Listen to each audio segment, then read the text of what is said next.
بسم اللہ الرحمن الرحیم۔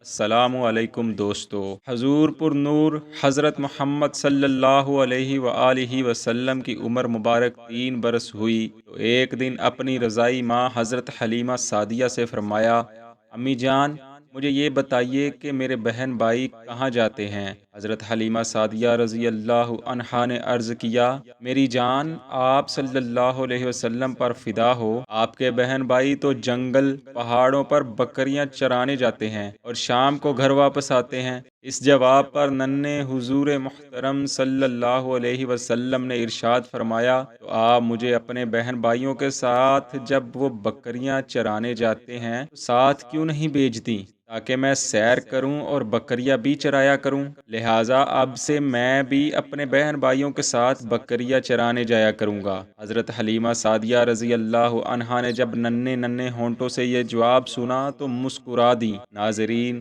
یہاں ایک لمحے کے لیے سوچتے ہیں کہ اگر ہمارا 3 سال کا بچہ اپنی معصومیت بھرے لہجے میں کوئی فرمائش ہمارے سامنے رکھ دے تو ہمارے تاثرات کیا ہوتے ہیں، مگر یہاں بات اس حسن و جمال کے پیکر کی ہو رہی ہے کہ جس کے لیے اس کائنات کے حسین مناظر بنائے گئے۔ حلیمہ سعدیہ رضی اللہ عنہا نے ہر چند کوشش کی کہ آپ صلی اللہ علیہ وسلم کو باہر نہ جانے دوں، مگر پیارے آقا صلی اللہ علیہ وسلم کے پرزور معصومانہ اسرار کے آگے بے بس ہو گئیں اور نہ چاہتے ہوئے بھی بکریاں چرانے کے لیے باہر جانے کی اجازت دے دی۔ جب سے ننھے حضور صلی اللہ علیہ وسلم اپنے رضائی بہن بھائیوں کے ساتھ بکریاں چرانے جنگل میں جانے لگے تو حضرت حلیمہ سعدیہ رضی اللہ عنہا کی بکریوں میں روز افزوں ترقی ہونے لگی اور وہ زیادہ سے زیادہ دودھ دینے لگیں اور بکرے بھی موٹے تازے ہونے لگے اور چراگاہوں میں ہریالی بڑھنے لگی،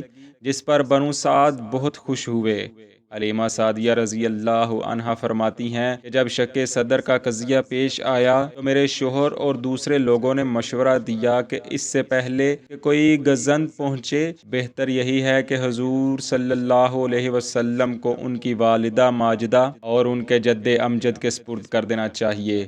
آپ رضی اللہ عنہا فرماتی ہیں کہ اس کے بعد ہم حضور صلی اللہ علیہ وسلم کو لے کر مکہ مکرمہ کی طرف چل دیے۔ جب ہم مکہ کے قرب و جوار میں پہنچے تو میں حضور صلی اللہ علیہ وسلم کو ایک جگہ بٹھا کر قضائے حاجت کے لیے چلی گئی۔ جب واپس آئی تو حضور صلی اللہ علیہ وسلم کو اس جگہ موجود نہ پایا۔ بہت تلاش و جستجو کی مگر کوئی نام و نشان نہ ملا۔ نا امید ہو کر سر پر ہاتھ مار کر واہ محمدہ والدہ کہہ کر پکارنے لگی۔ اتنے میں ایک بوڑھا شخص لاٹھی ٹیکتا میرے پاس آیا۔ اس نے مجھ سے کہا، اے سعدیہ کیا بات ہے، کیوں نالہ و شیون کر رہی ہے؟ میں نے کہا، میں نے محمد صلی اللہ علیہ وسلم بن عبد المطلب کو اپنے پاس رکھا تھا، اب میں انہیں لے کر ان کی والدہ اور دادا کے سپرد کرنے آئی تھی، لیکن وہ مجھ سے گم ہو گیا ہے۔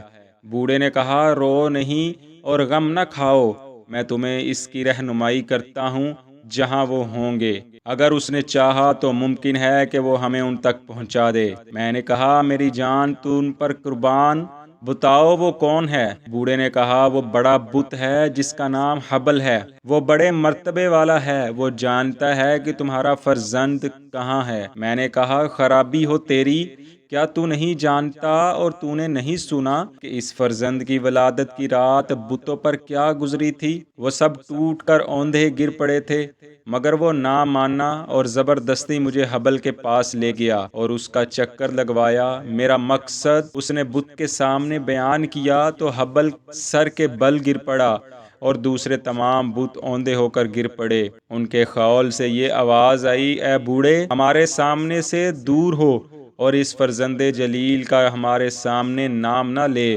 کیونکہ اس ذات مبارک کے ہاتھ سے ہماری ہلاکت، تمام بتوں کی تباہی اور تمام پجاریوں کی بربادی ہوگی۔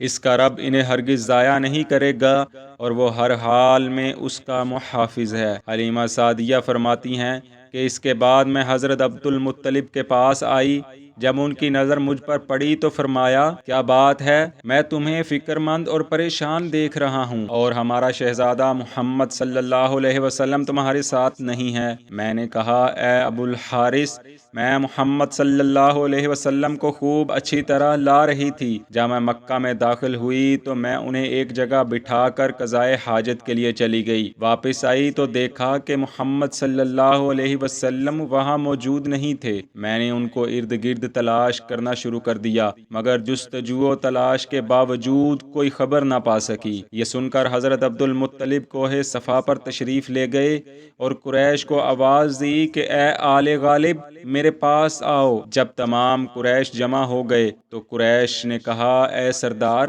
آپ کو کیا معاملہ درپیش ہے؟ فرمایا میرا فرزند محمد صلی اللہ علیہ وسلم گم ہو گیا ہے۔ اس کے بعد جناب عبد المطلب اور تمام قریش سوار ہو کر حضور صلی اللہ علیہ وسلم کی تلاش میں نکلے اور مکہ کی اعلیٰ و اسفل ہر جگہ تلاش کیا، مگر آپ صلی اللہ علیہ وسلم کا کہیں کوئی سراغ نہ ملا۔ اس کے بعد حضرت عبد المطلب خانہ کعبہ میں آئے اور طواف کرنے کے بعد مناجات میں مشغول ہو گئے۔ یہاں آپ نے ہاتف غیبی سے آواز سنی اے لوگو، غم نہ کھاؤ، کیونکہ محمد صلی اللہ علیہ وسلم کا خدا محافظ ہے، وہ آپ کو اپنی حفاظت سے کبھی دور نہ فرمائے گا۔ حضرت عبد المطلب نے کہا اے ہاتف غیبی، مجھے بتاؤ کہ محمد صلی اللہ علیہ وسلم کہاں ہیں؟ آواز آئی تہامہ کی وادی میں ایک درخت کے نیچے تشریف فرما ہیں۔ حضرت عبد المطلب وادی تہامہ کی جانب چل پڑے۔ راہ میں ورقہ بن نوفل ان کے سامنے آئے، وہ بھی ان کے ہمراہ ہو لیے، یہاں تک کہ جب وادی تہامہ پہنچے تو دیکھا حضور صلی اللہ علیہ وآلہ وسلم کھجور کے ایک درخت کے نیچے تشریف فرما ہیں اور اس کے پتے چن رہے ہیں۔ آپ نے پوچھا اے فرزند تم کون ہو؟ آپ صلی اللہ علیہ وسلم نے فرمایا میں محمد صلی اللہ علیہ وسلم بن عبداللہ بن عبد المطلب ہوں۔